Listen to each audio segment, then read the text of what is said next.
রুটির সাথে কি তরকারি করবেন ভাবছেন? এই ভেবে ভেবে আমাদের মাথা খারাপ হয়ে যায়। বন্ধুরা, আমি আজকে হাজির হয়ে গেছি দারুণ স্বাদের ডিমের একটা রেসিপি নিয়ে। এই রেসিপিটি খুব সহজেই বানিয়ে ফেলা যায় আর রুটির সাথে খেতে দুর্দান্ত লাগে। বন্ধুরা, আপনারা যদি আমার মতন একবার বানান, আশা করছি আপনাদের খুব ভালো লাগবে। আমি এটা খুব সহজভাবে করিয়ে দেখিয়েছি। আপনাদের কাছে বিশেষ অনুরোধ রইল আমার এই ভিডিওটি সম্পূর্ণ দেখার জন্য। নমস্কার বন্ধুরা, ইজি কুক চ্যানেলে আপনাদের সবাইকে স্বাগত জানাই। চলুন শুরু করছি। প্রথমে আমি গ্যাসে কড়াই বসিয়ে দিলাম। কড়াইটা বেশ গরম হয়ে গেলে তাতে আমি 2 থেকে 3 টেবিল চামচের মতন সর্ষের তেল দিয়ে দেবো। তেলটা বেশ ভালো করে প্রথমে গরম করে নিতে হবে। এখানে আমি প্রথমে দিয়ে দেবো 7 থেকে 8 কোয়া মতন রসুন এইরকম ছোট ছোট করে কুচি করে নিয়েছি, 3টে কাঁচা লঙ্কা কুচি, আর 1/2 ইঞ্চি আদাকে আমি খুব মিহি করে কুচি করে নিয়েছি। এবারে এটাকে দিয়ে দিলাম। রসুন থেকে একটা কাঁচা গন্ধ চলে গেলে আমি এখানে 1/2 চামচ জিরে দিয়ে দেবো।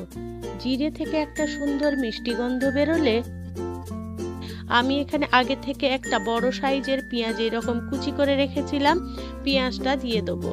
দিয়ে সমস্ত উপকরণগুলোকে ভালো করে আমি নাড়াচাড়া করে একটু ভাজা ভাজা করে নেব। অর্থাৎ পেঁয়াজের কাঁচা গন্ধ যাওয়া পর্যন্ত আমাদের এই মশলাগুলোকে ভালো করে ভাজা করে নিতে হবে। আমার এই রেসিপিটি যদি কোনো বন্ধু ফেসবুক থেকে দেখে থাকেন, তাহলে আমার পেজটিকে লাইক ও ফলো করে দেওয়ার জন্য অনুরোধ করছি। আমি এখানে গ্যাসের ফ্লেম লো টু মিডিয়াম আঁচ করে এইরকম ভাজা করে নেব মশলাটাকে। যে কোনো রান্নায় যদি আমরা ধৈর্য ধরে ভালো করে কষিয়ে কষিয়ে রান্না করি, রান্নার স্বাদ কিন্তু দুর্দান্ত হয়।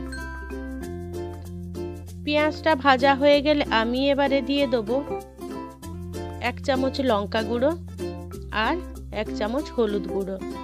এই পেঁয়াজের সাথে যদি আমরা লঙ্কা গুঁড়ো কিংবা হলুদ গুঁড়ো দিয়ে পেঁয়াজটাকে ভাজা করি, তাহলে তরকারির কালারটা কিন্তু দুর্দান্ত হয়। এবারে সমস্ত উপকরণগুলোকে আমি ভাজা করে নিচ্ছি। এই তরকারিটা কিন্তু পেঁয়াজটা বেশি ভাজা করলে হবে না, এই রকমই আমাদের ভাজা করে নিতে হবে। জাস্ট আমাদের পেঁয়াজের থেকে কাঁচা গন্ধ যাওয়া পর্যন্ত আমাদের এই রকমই ভাজা করে নিতে হবে। যেরকম ভিডিওতে দেখতে পাচ্ছেন সেই রকম দেখুন পেঁয়াজ থেকেও তেলটা ছেড়ে এসেছে। এবারে আমি আগে থেকে একটা বড় সাইজের টমেটো এইরকম দেখুন ছোট ছোট করে টুকরো করে কেটে রেখেছিলাম।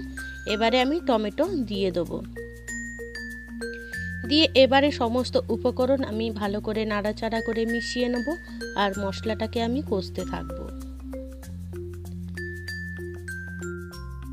আমার এই রেসিপিটি যদি কোনো বন্ধু ইউটিউব থেকে দেখে থাকেন, তাহলে আমার এই ক্ষুদ্র চ্যানেলটিকে সাবস্ক্রাইব করে আমার পাশে থাকার জন্য অনুরোধ করছি। আর পাশে থাকা বেল আইকনটি কিন্তু ক্লিক করতে ভুলবেন না, ওটা কিন্তু ওলে দিয়ে রাখবেন, যাতে আমার দেওয়া সমস্ত ভিডিও নোটিফিকেশান আপনারা খুব সহজেই পেয়ে যান। তার জন্য এখানে আমি কিছু গুঁড়ো মশলা দিলাম, অর্থাৎ 1 চামচ ধনে গুঁড়ো আর 1 চামচ জিরে গুঁড়ো দিয়ে আবারও মশলাটাকে কষিয়ে নেব। মশলাটা গা থেকে তেল ছেড়ে এলে আমি এখানে দিয়ে দেব কিছুটা কসুরি মেথি। আমি মেথি পাতা দিয়ে দিলাম, দিয়ে আবারও মশলাটাকে কষিয়ে নেব। যেহেতু আমাদের টমেটো থেকে জল ছেড়ে এসেছে, তাই আমি এই মশলাটা কষানোর সময় এখনো অবধি জল ব্যবহার করিনি। এবারে সামান্য একটু জল দিয়ে দিলাম, যেহেতু জলটা শুকিয়ে এসেছে তাই একটুখানি জল দিয়ে আবারও মশলাটাকে কষিয়ে নেব, যেহেতু আমাদের মশলাটা কড়াইতে না লেগে যায়। এবারে আমি স্বাদ মতো নুন দিয়ে দিলাম আর তরকারি ব্যালেন্স রাখার জন্য 1/2 চামচেরও কম সামান্য একটু চিনি দিলাম।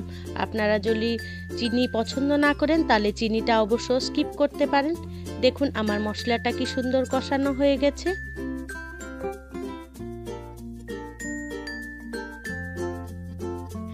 যে কোনো তরকারি যদি আমরা এরকম সুন্দরভাবে কষিয়ে কষিয়ে রান্না করি, তাহলে তরকারিটা খুবই দুর্দান্ত হয়।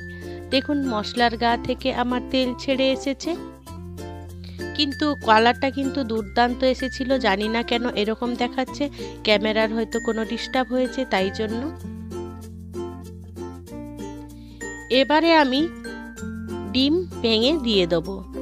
আমি একটা ডিম দিয়ে দিলাম প্রথমে।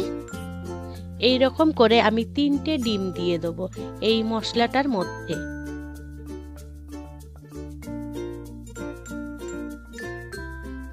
দেখুন কত সুন্দর লাগছে।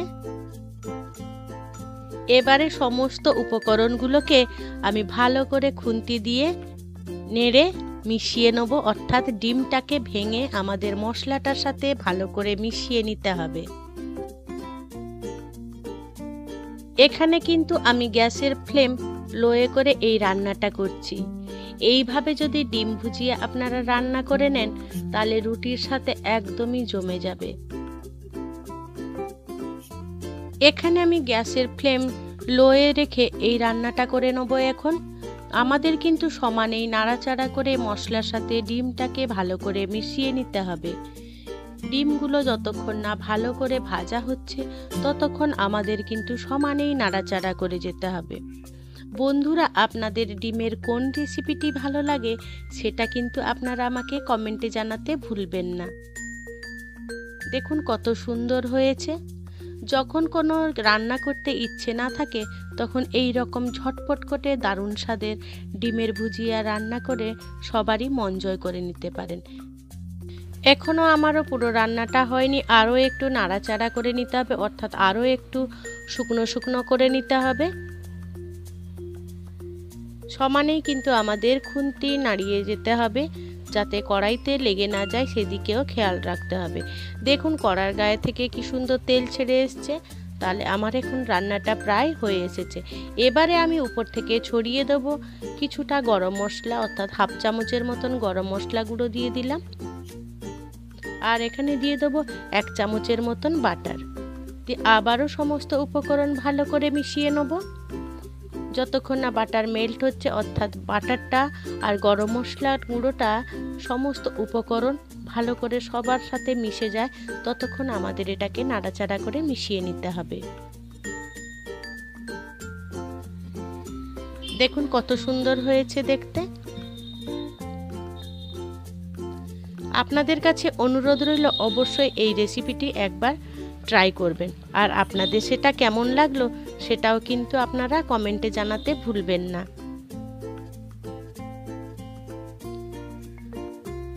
দেখুন দারুণ স্বাদের আমার ডিমের ভুজিয়া তৈরি হয়ে গেল। আজকে আমার রেসিপিটি আপনাদের কেমন লাগলো সেটা কিন্তু কমেন্টে জানাতে ভুলবেন না।